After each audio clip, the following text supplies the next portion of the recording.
সপ্তম দফার যখন মনোনয়ন দাখিল হচ্ছে, সেই পর্বে দাঁড়িয়ে এটি দুটি চমকপ্রদ বিষয়ে আপনাদের দৃষ্টি আকর্ষণ করছি। এবং তৃণমূল কংগ্রেসের দক্ষিণ কলকাতার প্রার্থী মালা রায়, শ্রীমতী মালা রায়, এবং বসিরহাটের প্রার্থী হাজী নুরুল ইসলামের মনোনয়নে গুরুতর গলদ রয়েছে, যা আমাদের বিচারে আইন মেনে হয়নি, নির্বাচনী বিধি মেনে হয়নি। তাই ভারতীয় জনতা পার্টির পক্ষ থেকে আমাদের সংশ্লিষ্ট প্রার্থীরা ওই দুই প্রার্থীর মনোনয়ন বাতিলের আবেদন জানিয়েছেন। আমাদের বসিরহাট কেন্দ্রের প্রার্থী শ্রীমতী রেখা পাত্রের যে অভিযোগ, সেই অভিযোগ হলো হাজী নুরুল ইসলাম পঞ্চদশ লোকসভার সদস্য ছিলেন, তিনি লোকসভার মেম্বার ছিলেন। সেই পঞ্চদশ লোকসভা শেষ হয়েছে 2014 সালের 18ই মে। হাজী নুরুল ইসলাম এবারে মনোনয়ন দাখিল করেছেন 7ই মে, 2024-এর 7ই মে। নির্বাচনী যে হলফনামা জমা দিতে হয়, সেই হলফনামা অনুযায়ী কোনো প্রার্থীর শেষ 10 বছরের যদি কোনো কারণে কোনো ধরনের সরকারি পরিষেবা নেওয়া বা সরকারের থেকে নেওয়া কোনো বিধিবদ্ধ স্ট্যাটিউটারি বিল বাকি থাকে, সেই বিল তাকে মিটিয়ে দেওয়ার কথা এবং সংশ্লিষ্ট কর্তৃপক্ষের কাছ থেকে তার যে সরকারের ঘরে কোনো বকেয়া নেই তা নির্বাচনী হলফনামায় জানানোর কথা। হাজী নুরুল ইসলাম 18ই মে 2014 পর্যন্ত লোকসভার সদস্য ছিলেন। তিনি মনোনয়ন দাখিল করেছেন 7ই মে 2024, অর্থাৎ 18ই মে 2014 থেকে তার 10 বছর পূর্ণ হওয়ার কথা। 18ই মে 2024 10 বছর, কিন্তু সেই 10 বছর পূর্ণ হওয়ার 12 দিন আগে তিনি মনোনয়ন দাখিল করেছেন। তাই নির্বাচনী আইন অনুযায়ী, বিধি অনুযায়ী তাকেও নো ডিউ সার্টিফিকেট তার হলফনামায় দেওয়া উচিত বা বাধ্যতামূলক। কিন্তু আমরা হাজী নুরুলের যে মনোনয়ন দেখেছি, তার হলফনামা দেখেছি, তাতে তিনি নো ডিউ সার্টিফিকেট জমা দেননি। and it's a defect of substantive nature. সেই কারণে আমাদের প্রার্থী রেখা পাত্র হাজী নুরুলের মনোনয়ন বাতিল করার আবেদন নির্বাচন কমিশনের কাছে জানিয়েছে। আপনারা জানেন যে বীরভূমে আমাদের যে প্রার্থী ছিলেন প্রাক্তন আইপিএস শ্রী দেবাশিস ধর, তার মনোনয়নেও নির্বাচন কমিশন এই নো ডিউ সার্টিফিকেট জমা না করার জন্য বাতিল করেছিল। আমাদের দাবি, আমাদের প্রার্থী বসিরহাটের শ্রীমতী রেখা পাত্রের দাবি যে নিয়ম মতো যেহেতু হাজী নুরুল ইসলাম তার নো ডিউ সার্টিফিকেট জমা করেননি এবং সেই জমা করার শেষ সময় ছিল মনোনয়ন দাখিলের শেষ দিনের 3টে পর্যন্ত, অর্থাৎ 14ই মে 3 PM এই ছিল তার নো ডিউ সার্টিফিকেট জমা করার শেষ সময়। তো তার মধ্যেও যেহেতু উনি করেননি, তাই আমরা ওখানকার নির্বাচনী আধিকারিক এবং নির্বাচন কমিশনের কাছে আবেদন জানাচ্ছি যে আপনারা এই মনোনয়ন, যেভাবে আমাদের এক প্রার্থীর মনোনয়ন বাতিল হয়েছে, আপনাদের ওই মনোনয়ন বাতিল করতে হবে। আমাদের প্রার্থীর দাবিও তাই। দ্বিতীয়, দক্ষিণ কলকাতার প্রার্থী মালা রায়, সেই মালা রায় কলকাতা পুরসভার চেয়ারপারসন রয়েছেন।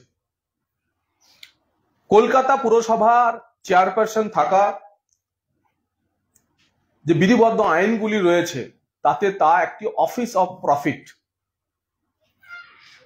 এবং পুরনো যে আইন অফিস অফ প্রফিটের, নতুন যে বিজ্ঞাপিত সংস্থাগুলির যে তালিকা, পশ্চিমবঙ্গের যে 30-31টি তালিকা রয়েছে, কোন কোন সংস্থা অফিস অফ প্রফিটের মধ্যে পড়বে বা পড়বে না, অর্থাৎ এক্সামটেড যে প্রতিষ্ঠান, তার মধ্যে কলকাতা পুরসভার নাম নেই।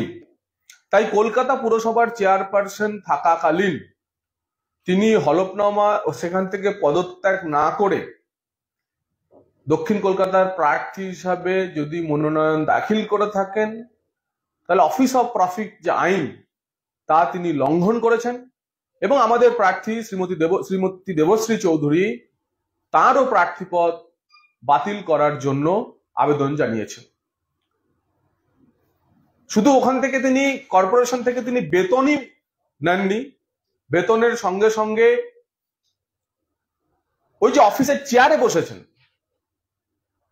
তার গাড়ি ব্যবহার করেছেন, অফিস চলাকালীন সেখান থেকে ফোন করেছেন, কর্পোরেশনে তার অফিসে বসাকালীন কর্পোরেশনের পানীয় জল খেয়েছেন।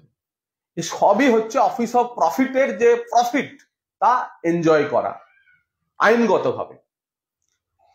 তর্কের খাতিরে যদি ধরেই নিই, কেউ বলেন যে আমি তো ওখান থেকে বেতন নিই না,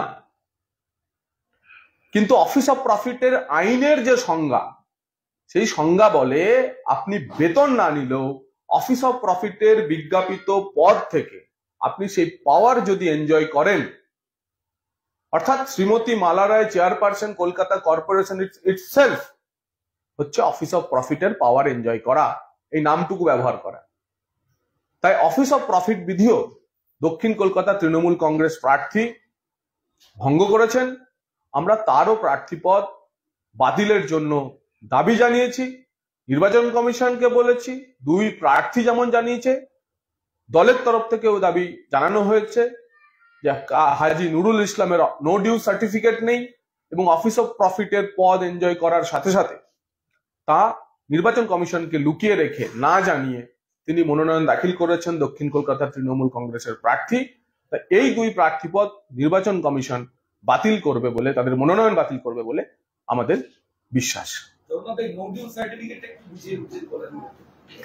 নো ডিউ সার্টিফিকেট হচ্ছে যে সরকারের ঘরে কোনো প্রার্থীর যদি কোনো বকেয়া থাকে, বিশেষ করে সরকারি ক্ষমতায় যারা থাকেন, সরকারি আধিকারিক হোক, এমপি হোক, এমএলএ হোক, তাদের শেষ 10 বছরে সরকারের ঘরে কোনো বকেয়া কিছু আছে কিনা তা জানাতে হয় নির্বাচনী হলফনামা দিয়ে।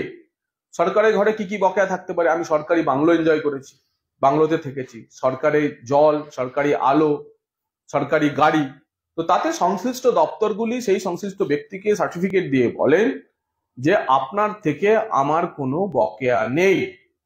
এটাকেই বলে নো ডিউ সার্টিফিকেট। এবং লাস্ট 10 ইয়ার্স এর নো ডিউ সার্টিফিকেট, অর্থাৎ আমি 11 বছর আগে কোনো পদে ছিলাম, আমার নো ডিউ সার্টিফিকেট আর প্রয়োজন নেই, কিন্তু 10 বছরের মধ্যে হলে আমাকে নো ডিউ সার্টিফিকেট দিতে হয়।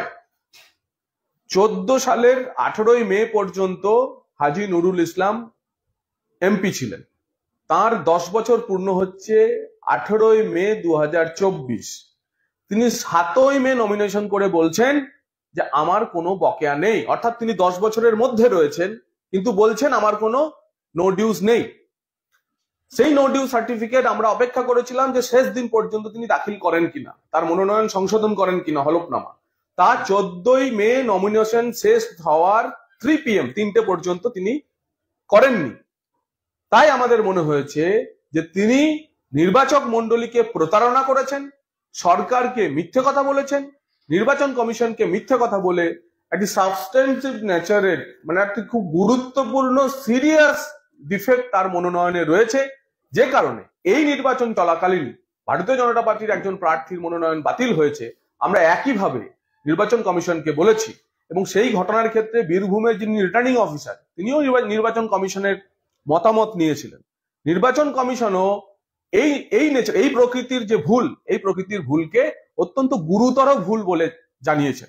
তারপরে আপনারা জানেন যে নো ডিউ সার্টিফিকেট নিয়ে একটি ডাইরেক্টিভস বা গাইডলাইন নির্বাচন কমিশন প্রকাশ করেছে, কারণ এ নিয়ে আমরা সুপ্রিম কোর্টে অব্দি মামলা পর্যন্ত করেছিলাম। তার পরিপ্রেক্ষিতে দাঁড়িয়ে হাজী নুরুলের মনোনয়ন কোনোভাবেই ওখানে টিকতে পারেন না বলে ভারতীয় জনতা পার্টি এবং ভারতীয় জনতা পার্টির বসিরহাট কেন্দ্রের প্রার্থী শ্রীমতী রেখা পাত্র মনে করেন আমরা নির্বাচন কমিশনকে জানিয়েছি, স্ক্রুটিনি চলছে। আশা করব এই দুটি মনোনয়ন, মালা রায় এবং হাজী নুরুল ইসলামের মনোনয়ন বাতিল হবে। আমরা এর পরেতে আদালতে যাব এবং এই লড়াই আমাদের সুপ্রিম কোর্ট অবধি চলবে। সেটা হচ্ছে সজল ঘোষ বরানগরে, সেখানে একই নামে অভিযোগ করছি যে তৃণমূল কংগ্রেস একই নামে সজল ঘোষ। দেখুন, সজল ঘোষের নাম এবং সই মানে কোন একটি ভরের তাল মিছরির মতো। তো সজল ঘোষ আর পদ্ম ফুল এখন সমর্থক, সঙ্গে মোদিজিও আছেন। হাজারো সজল ঘোষের নাম, নকল সজল ঘোষের নাম দিয়ে ওখানে মনোনয়ন হলেও ভোটাররা সচেতন, বরানগরের মানুষ, এবং তারা পদ্ম ফুল আর সজল ঘোষকে দেখে পদ্ম ফুলের বাটনে ভোট দেবেন। এবং এই ধরনের যে হতাশা ভোটের আগেই তৃণমূল কংগ্রেস প্রকাশ করছে, 4ই জুনের পর এই হতাশা বাড়াবো এবং প্রয়োজনে আপনাদের সান্ত্বনা দিতে